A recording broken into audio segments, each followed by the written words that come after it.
Extension education यानी प्रसार शिक्षा की इस ऑनलाइन कक्षा में आपका स्वागत है। आज हम प्रसार शिक्षण विधियों के अंतर्गत पढ़ने जा रहे हैं समूह शिक्षण विधि और इसका भाग 5वां आज प्रस्तुत है। समूह संपर्क विधियों के अंतर्गत आज हम जिस विधि की चर्चा करेंगे वह है समूह चर्चा या जिसे कि कहा जाता है ग्रुप डिस्कशन। ग्रुप डिस्कशन यह आप लोग भी आपस में करते होंगे जब आपको घर में कोई काम होता है या कोई पार्टी करनी होती है या परिवार के साथ में कोई त्योहार मनाना होता है या कोई प्रोग्राम रखना होता है, जैसे जन्मदिन की पार्टी देनी होती है या जो बच्चे का जन्म है उसका समारोह बनाना होता है या उसका एक छोटा मोटा कार्यक्रम रखना होता है या और कोई घर में शादी ब्याह या इस तरह के जो भी कार्यक्रम होते हैं, तो आप देखते होंगे कि उस समय आपके परिवार के जो विभिन्न सदस्य हैं या आपके परिवार के जो करीबी मित्र हैं वो लोग आपस में बैठकर चर्चा करते हैं कि कितने लोगों को बुलाना चाहिए, कौन सी तारीख को यह प्रोग्राम करना है या कितने लोगों को बुलाना है और किस जगह पे ये प्रोग्राम करना है और किस स्तर का यह प्रोग्राम होना चाहिए, यानी कितना उसका बजट होगा, खाने पीने के लिए कितनी चीजें होंगी, कौन कौन सी चीजें होंगी, ये सारी की सारी चर्चा की जाती है लोगों के द्वारा या परिवार के सदस्यों के द्वारा या परिवार के जो करीबी लोग हैं उनको सबको एक साथ बैठाया जाता है और किस तरह से वह कार्यक्रम किया जाना है उसके बारे में कई तरह के निर्णय लिए जाते हैं। तो उसी तरह से समूह चर्चा एक शिक्षण विधि की तरह भी काम में लिया जाता है, जिसमें किसी भी प्रसार कार्यक्रम जिसको कि किया जाना है ग्रामीण लोगों के लिए या कोई प्रशिक्षण कार्य किया जाना है या कोई और कार्य किया जाना है या उनको किसी नवीन तकनीक के बारे में बताना होता है या उनकी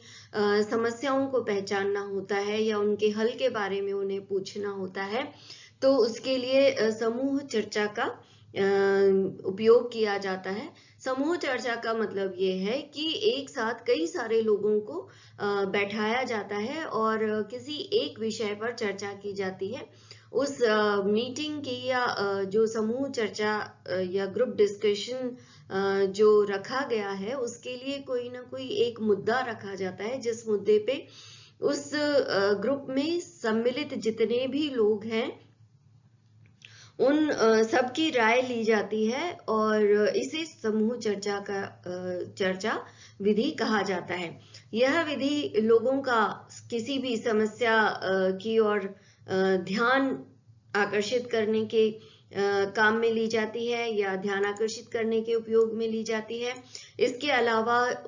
जो जहां भी समूह चर्चा की जा रही है, जिस भी क्षेत्र के लोगों के लिए की जा रही है, उनके जीवन को उन्नतिशील बनाने के क्या क्या उपाय हो सकते हैं इसके ऊपर चर्चा की जाती है। और जैसा कि मैंने बताया कि उनके द्वारा कौन कौन सी समस्याएं महसूस की जाती हैं या किन किन समस्याओं का वो सामना करते हैं, यह जानने के लिए समूह चर्चा एक बहुत अच्छा स्वरूप है और उन्हीं के द्वारा इसके क्या हल सुझाए जाते हैं या इसके क्या उपाय हो सकते हैं, किस तरह से भी अपनी समस्याओं को वे सोचते हैं कि दूर किया जा सकता है, इन सारी बातों की जानकारी समूह चर्चा के द्वारा ली जाती है या जुटाई जाती है। इस विधि के बहुत से लाभ हैं, जैसे यह कई सारे लोगों तक एक साथ पहुंच सकती है क्योंकि एक समूह वार्ता होती है और इस समूह में मुख्य लोग जो होते हैं उस क्षेत्र के जो कि जागरूक होते हैं और हर हर तबके के लोग या हर जाति के लोग इसमें सम्मिलित होते हैं और एक साथ उन तक इस विधि के द्वारा पहुंचाया जा सकता है और किसी भी समस्या की जानकारी और उसके समाधान को ज्ञात करने का यह सबसे सरल तरीका है। इसके अलावा यह प्रसार शिक्षा का एक प्रजातांत्रिक तरीका है। अर्थात इसमें क्योंकि सब लोगों को बोलने के अवसर प्रदान होते हैं, वे आपस में तर्क कर सकते हैं, किसी भी व्यक्ति के सुझाव से या उसकी बात से अपनी सहमति और असहमति जता सकते हैं। तो यह एक प्रजातांत्रिक तरीका है। यह इसका सबसे बड़ा लाभ है कि हर एक व्यक्ति को अपनी बात कहने का मौका मिलता है समूह चर्चा में। इसके अलावा इसका प्रचार बहुत शीघ्रता से होता है, क्योंकि एक समूह में या समूह चर्चा में भाग लेने वाले जितने भी लोग हैं, वे उतने ही अधिक व्यक्तियों से संपर्क कर सकते हैं और उन्हें इस मीटिंग के बारे में बता सकते हैं। तो और जो गांव के अन्य लोग होते हैं जो कि समूह चर्चा में सम्मिलित नहीं हुए होते हैं, वे भी बड़े क्यूरियस होते हैं कि ये इस तरह की मीटिंग रखी गई थी या इस तरह की चर्चा रखी गई थी, तो उसमें क्या क्या बातें हुई, उन किन किन बातों पर निर्णय लिया गया, क्या क्या निर्णय लिया गया। तो वे भी बड़े उत्सुक होते हैं इसके बारे में जानने हेतु। तो वे स्वयं ही उन लोगों तक पहुंच जाते हैं कि बताइए आज का जो समूह चर्चा रखी गई थी उसके क्या परिणाम हुए। तो इस विधि का प्रचार प्रसार बहुत शीघ्रता से होता है और कम व्यय पर ही यह प्रक्रिया संपन्न हो जाती है। किसी के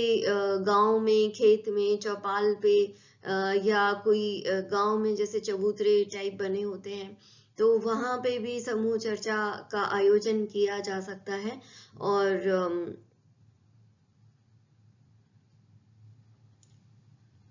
इस तरह से कम खर्चे में जो प्राकृतिक स्रोत या जो उपलब्ध स्रोत हैं उनका उपयोग करके समूह चर्चा का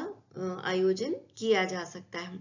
पर समूह चर्चा जो है वो मुख्य रूप से एक शिक्षण विधि ना हो के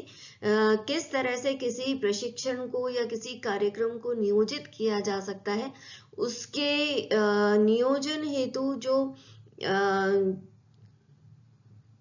लोगों के व्यूज लेने हैं या जो लोगों की प्रतिक्रिया जाननी है या लोगों के आइडियाज लेने हैं, उसके ऊपर अधिक आधारित है, बजाय कि उनको किसी तरह का शिक्षण कार्य इस विधि से कराया जाता है। जहां किसी भी विधि के कई सारे लाभ होते हैं, वहीं हर एक विधि की अपनी एक सीमाएं भी होती हैं, या उसकी हानियां तो नहीं कह सकते, हानि किसी भी विधि की नहीं होती है, हम उसको सीमाएं नाम दे सकते हैं कि किसी भी विधि की सीमा क्या है। क्योंकि हर एक कार्य की या हर एक विधि की अपनी लिमिटेशंस होती है, अपनी सीमा होती है, और वह किसी भी कार्य में होना स्वाभाविक है। तो समूह चर्चा की क्या सीमाएं हैं या इस विधि की क्या सीमाएं हैं, ये हम अभी डिस्कस करते हैं। तो सबसे पहली बात तो ये है कि इस कार्य के लिए उपयुक्त स्थान की आवश्यकता होती है। कई बार लोग बाग एक मत नहीं हो पाते हैं कि किस स्थान पर समूह चर्चा आयोजित की जानी चाहिए। सब लोगों के अलग अलग व्यूज होते हैं, कोई किस जगह के लिए कहता है, कोई किस जगह के लिए कहता है। तो कई बार गांव में एक उपयुक्त स्थान की कमी महसूस होती है कि जहां बिना किसी बाहरी हस्तक्षेप के या डिस्टरबेंस के यह मीटिंग या यह ग्रुप डिस्कशन आयोजित किया जा सके। तो यह कई बार इसकी सीमाओं के अंतर्गत आ जाता है कि अगर इस कार्य के लिए उपयुक्त स्थान की प्राप्ति नहीं होती है। दूसरा, जहां भी कई सारे लोग मिल जाते हैं, वहां सबका किसी एक बात पर एक मत होना बहुत ज्यादा कठिन हो जाता है। और कई बार गांवों में बस एक दूसरे से, क्योंकि वो लोग ईर्ष्या रखते हैं एक दूसरे में, क्योंकि उनके मध्य में प्रतिस्पर्धा होती है, गुट बने हुए होते हैं, समूह बने हुए होते हैं, वे किसी भी चीज के ऊपर आधारित हो सकते हैं। और विशेष रूप से जाति पर आधारित ये जो समूह है वह ग्रामीण इलाकों में बहुत ज्यादा देखा जाता है। तो ऐसे में अगर एक समूह का व्यक्ति या कोई बात रखता है अपनी, तो दूसरे समूह के व्यक्ति उसके विपरीत ही बोलते हैं, क्योंकि उन्हें उसको उसके विपरीत ही बोलना होता है। जरूरी नहीं है कि वह व्यक्ति जो सुझाव दे रहा है वह गलत ही हो या प्रैक्टिकल नहीं हो या उसको इम्प्लीमेंट करना संभव नहीं हो, पर क्योंकि दूसरे समूह के लोग उसके विपरीत सोच वाले होते हैं, इसलिए एक व्यक्ति जो भी बोलेगा तो दूसरा समूह उसका विरोध करेगा। अगर दूसरा समूह कुछ बोलेगा तो पहला समूह उसका विरोध करेगा। तो इस तरह से ग्रुप चर्चा का जो एक सकारात्मक परिणाम होना चाहिए या जो सकारात्मक रुख होना चाहिए वह नहीं हो पाता है, और यह लोग आपसी तर्क वितर्क में उलझ कर रह जाते हैं और किसी एक नतीजे पर नहीं पहुंच पाते हैं। ऐसी स्थिति में जो मीटिंग रखी जाती है वह असफल होने के पूरे चांसेस रहते हैं, और अगर मीटिंग असफल होती है तो उसका बहुत अधिक विपरीत प्रभाव पड़ता है, क्योंकि वह गांव वालों के उन्नति के उद्देश्य से जो मीटिंग रखी गई थी या जिस कार्यक्रम का वहां पे भविष्य में नियोजन होना है या जो कार्यक्रम उनकी उन्नति के लिए चलाए जाने, उनके आरंभिक स्टेज पर ही जब उनकी प्लानिंग की जाती है उसी स्टेज पर रुकावट पैदा हो जाती है। तो इस तरह से उनकी उन्नति में बाधा उत्पन्न होती है और उनकी उन्नति के लिए जो कार्यक्रम चलाए जाने हैं उनका निर्माण ही या उनकी प्लानिंग ही अधर में लटक जाती है। इसके अलावा कई बार जो मीटिंग का समय निर्धारित किया गया होता है, अचानक मौसम खराब होने के कारण या अचानक कोई विपरीत परिस्थिति होने के कारण लोग बाग उस मीटिंग में नहीं पहुंच पाते हैं और ऐसी अवस्था में वह मीटिंग नहीं हो पाती है। इसके अलावा ऐसी मीटिंग्स में समूह विवाद की आशंका बहुत अधिक होती है, जैसा कि मैंने अभी बताया कि अगर गांव के लोगों में एकजुटता नहीं है और अगर उनके मध्य किसी तरह का वाद विवाद है या किसी तरह की उनके बीच में मतभेद है, तो वो इस तरह की मीटिंग्स में और अधिक उभर कर आ जाते हैं और मीटिंग का जो एजेंडा है या मुद्दा है वह साइड में रह जाता है और उनके जो पुराने विवाद हैं वे उठ खड़े होते हैं और एक अनावश्यक रूप से विवाद की स्थिति उत्पन्न हो जाती है। तो यह कुछ लाभ और कुछ लिमिटेशंस या सीमाएं थी सामूहिक चर्चा या समूह चर्चा विधि की। समूह चर्चा विधि या समूह चर्चा जब रखी जाती है तो जो भी प्रसार कार्यकर्ता है उसको कुछ बातों का ध्यान रखना आवश्यक है, जिससे कि यह विधि जो है या यह मीटिंग जो है वह सफल हो सके।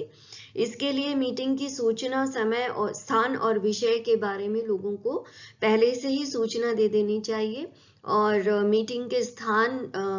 और बैठने आदि की व्यवस्था भी कर लेनी चाहिए। साथ ही पानी वगैरह की भी व्यवस्था कर देनी चाहिए और अगर संभव हो सके तो जलपान की व्यवस्था भी करनी चाहिए। इसके अलावा कार्यक्रम को सुचारू रूप से चलाने के लिए एक अध्यक्ष चुन लेना चाहिए, जो कि हो सकता है कि प्रसार कार्यकर्ता स्वयं भी हो या गांव का सरपंच हो सकता है या कोई और व्यक्ति भी हो सकता है, जो कि सभी गांव वालों के लिए एक सम्मान का पात्र हो और जो सभी लोग उसकी बात सुनते हों। इसके अलावा मीटिंग जब आरंभ की जाती है तो वह औपचारिक रूप से नहीं आरंभ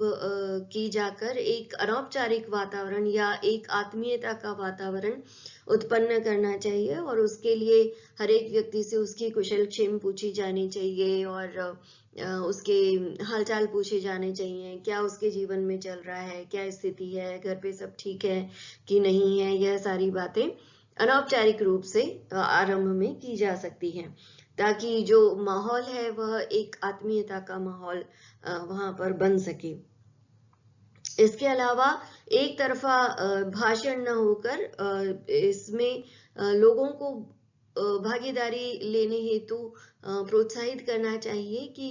वे सिर्फ सुनते ना रहें बल्कि उनकी अपनी जो व्यूज हैं या अपनी जो समस्याएं हैं उनके बारे में वे खुल के बताएं और उसके क्या समाधान वो अपेक्षित हैं या किस प्रकार के समाधानों की वो अपेक्षा रखते हैं, यह भी उन्हें बताने को प्रोत्साहित करना चाहिए।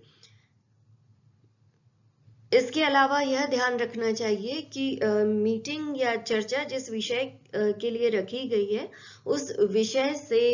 मीटिंग जो है वह भटकने ना पाए, उस विषय तक सीमित रहे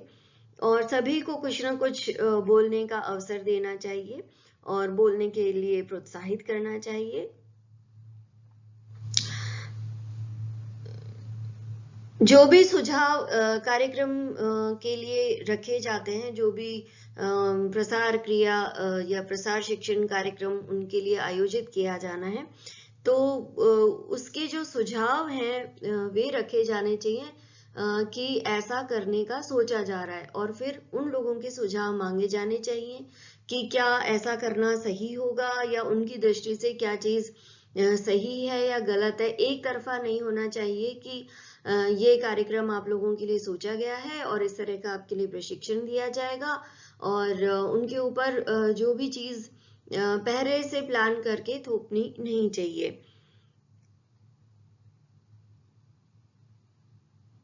समूह चर्चा जब की जाती है तो जिस भी विषय के बारे में चर्चा की जा रही है उसके लिए सहायता सामग्री जैसे poster, chart, black board, model आदि का उपयोग किया जा सकता है ताकि वे विषय को अच्छी तरह से समझ सकें।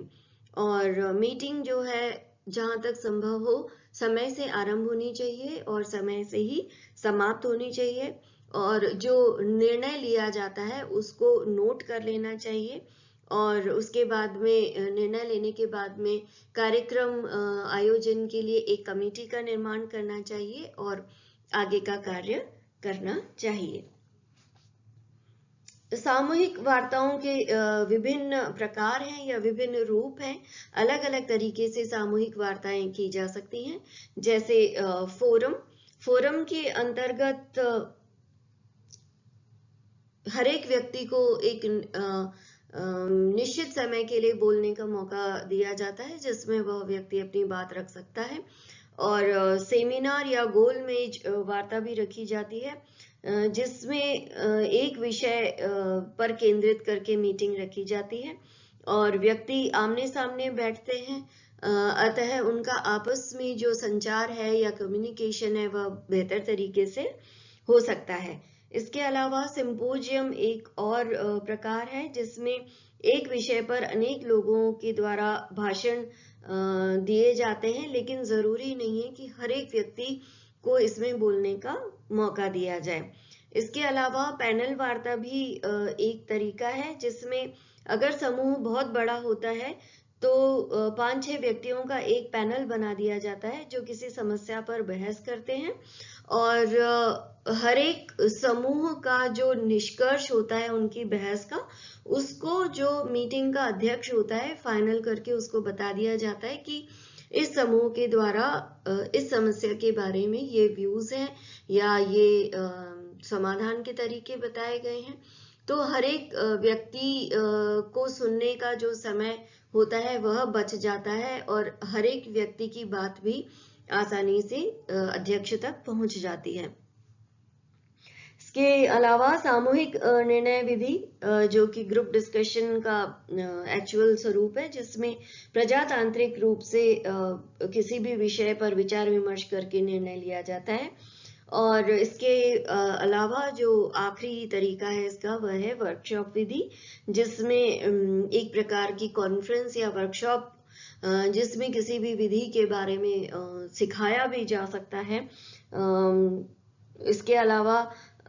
भाषण दिया जा सकता है, व्यक्तिगत संपर्क, सामूहिक और अनौपचारिक वार्ताएं की जा सकती हैं या उनको अध्ययन करने का मौका दिया जा सकता है, पुस्तकें आदि सब देकर। तो इस प्रकार से कई तरीकों से सामूहिक वार्ताओं का आयोजन किया जा सकता है। पर मुख्य रूप से जो ग्रामीण एरिया में जो वार्ताएं आयोजित की जाती हैं वे ग्रुप डिस्कशन या सामूहिक चर्चा विधि का प्रयोग किया जाता है।